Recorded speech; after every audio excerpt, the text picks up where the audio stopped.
Hello guys, welcome to MJ Real Stories channel. Today we dive into one of the most electrifying debates in the history of music. Michael Jackson versus Freddie Mercury. Two titans whose presence on stage felt almost supernatural. Two voices that reshaped generations. And two performers whose legacies have only grown brighter with time. When we picture a concert that leaves the world breathless, two images come instantly to mind. Michael gliding effortlessly across the stage with his moonwalk, and Freddie commanding entire stadiums with a single sweep of his hand. These two men weren't just singers, they were forces of nature, performers who turned music into a spectacle of emotion, athleticism, and pure charisma. So today, we explore the question fans still passionately argue decades later: who was the greatest performer? Michael Jackson's journey into performance mastery began long before he became the king of pop. As a child, he stood on stage with a spark in his eyes that few could ever match. Even then, audiences felt something magnetic about him. By the time he launched his solo career, that spark had grown into a blazing fire that lit up stages around the world. Every move he made seemed choreographed by instinct, sharp, precise, and impossibly smooth. Whether he was spinning, gliding, or freezing in a gravity-defying pose, Michael had a way of pulling the audience into his world. Watching him perform wasn't just entertainment, it was a moment in history. No matter the size of the stage, he filled it. No matter the size of the crowd, he controlled it. And no matter the expectations set before him, he exceeded them again and again. Freddie Mercury's power, on the other hand, came from a voice that could shake the sky and a personality that burst like fireworks. While Michael dominated with finesse and technical brilliance, Freddie ruled with raw, unfiltered energy. He didn't just perform, he erupted onto the stage. His ability to connect with the audience was almost mystical. During Queen's concerts, he didn't treat fans like spectators.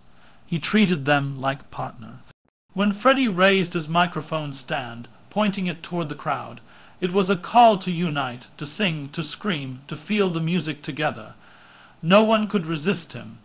Even people sitting in the very last row of massive stadiums felt as if Freddie was looking right at them.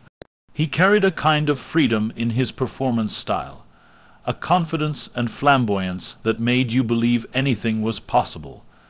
Comparing Michael's dance, driven spectacle, to Freddie's vocal, powered theatrics, is like comparing lightning to thunder.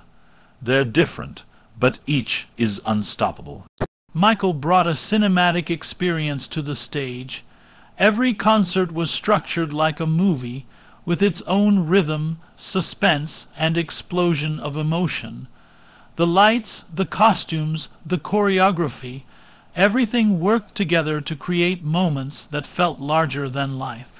His performances of Billie Jean, Beat It, and Thriller are still considered the gold standard of live musical production.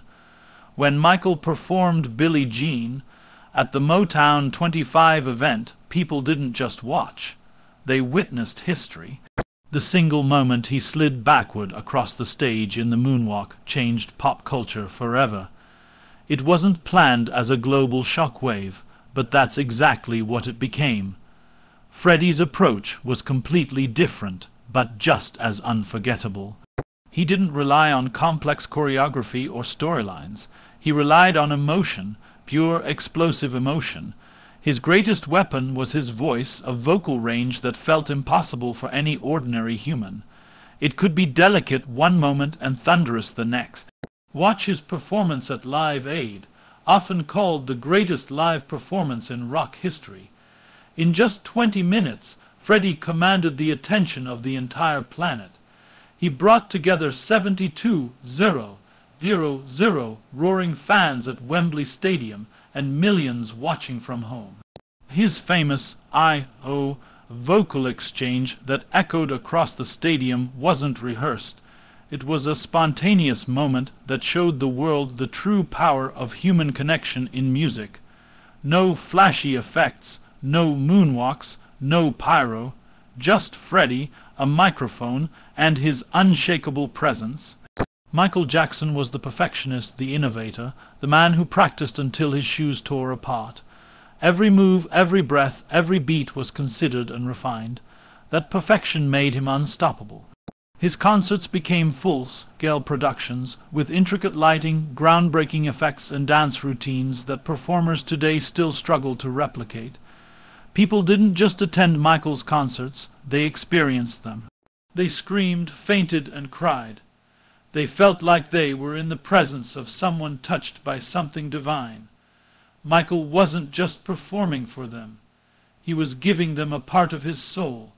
Freddie Mercury, meanwhile, thrived on spontaneity. He could shift the mood of an entire stadium with a single expression. He didn't need rehearsed moments. He created them naturally, using his theatrical storytelling and fearless personality. His performances were unpredictable in the best possible way. One night he would be dramatic and poetic, the next night humorous and wild. That unpredictability made every Queen concert feel like a once-in-a-lifetime event. You never knew what Freddie was going to do, but you knew it would be unforgettable. Both men redefined what it means to be a performer. Michael reinvented dance in music. Freddie reinvented audience engagement. Michael used technology and innovation to elevate the concert experience. Freddie relied on passion and human connection. Michael made people stare in awe. Freddie made people sing along until their voices cracked. Both made people feel alive. There's also something deeply emotional about their stories. Michael, even at the height of his fame, carried a quiet loneliness behind his smile. When he performed, it felt like a release of everything he held inside. His pain, his joy, his dreams. His songs weren't just hits, they were pieces of his journey. Freddie, too, lived with inner battles and complex emotions. Yet on stage, he transformed that vulnerability into a powerful fire that ignited everyone who watched him. This emotional depth made both men's performances more than just entertainment. They became expressions of their souls. When we talk about who was the greater performer, the answer becomes less about skill and more about impact. Michael inspired countless dancers, artists, and entertainers. He shaped pop culture and set new standards for music videos, stage design, and choreography. His influence can still be seen in every major award show performance today. Freddie, with his powerful voice and bold presence, shaped rock music and inspired generations of vocalists and musicians. His courage to be unapologetically himself opened doors for performers who had been afraid to express their true identities. Michael Jackson's concerts shattered records. Fans camped outside for days, hoping to see him. His tours broke attendance numbers, and people traveled from across the world just for a chance to be in the same venue as him. Freddie's concerts didn't just break records. They became cultural landmarks. His Live Aid performance is still studied in music schools, broadcast in documentaries, and discussed in interviews because of how flawlessly he brought together millions with nothing but his voice and charisma. If we imagine Michael and Freddie sharing the same stage, the world would probably stop spinning for a moment. The clash of their energies, Michael's smooth precision and Freddie's explosive intensity, would create a performance unlike anything the world has ever seen. Their respect for each other is also worth remembering. They admired one another, collaborated briefly, and recognized the talent they each brought to music. Despite their different styles, they shared a deep passion for creativity and artistry. Even today, fans remain passionately divided. Some say Michael was untouchable because of his dancing and visual storytelling. Others argue Freddie's vocal power and command made him the true king of live performance. And the truth is, there's no wrong answer.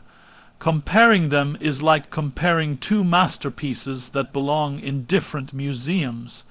They ruled different worlds, pop and rock, but they reigned with equal greatness. Michael Jackson's impact was global and eternal. His moves became legendary, his voice unmistakable, his performances iconic.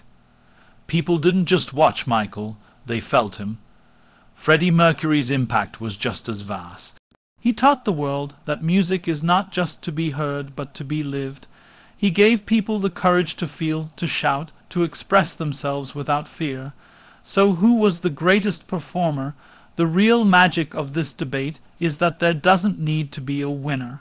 Both men gave the world something priceless. They made us dance, sing, dream, and believe. They performed with passion, purpose, and heart. They left behind legacies that continue to inspire new artists, new fans, and new dreamers. Their performances, though different in style, reached the same destination, our hearts. Michael Jackson was the king of precision and innovation. Freddie Mercury was the king of emotion and connection. Both were kings in their own worlds, and both continue to rule long after they've left the stage. Whether it's Michael gliding across the floor or Freddie raising his fist toward the sky, the spirit of their performances lives forever. In the end, the greatest performer debate becomes a celebration of two extraordinary lives, two icons who changed music forever. Their passion, their artistry, and their unforgettable presence on stage remind us why we fell in love with music in the first place. Michael and Freddie may no longer be here, but every time their songs play, their energy comes alive again. And as long as people sing, dance, and dream, the legacies of these two giants will continue to shine brighter than any spotlight.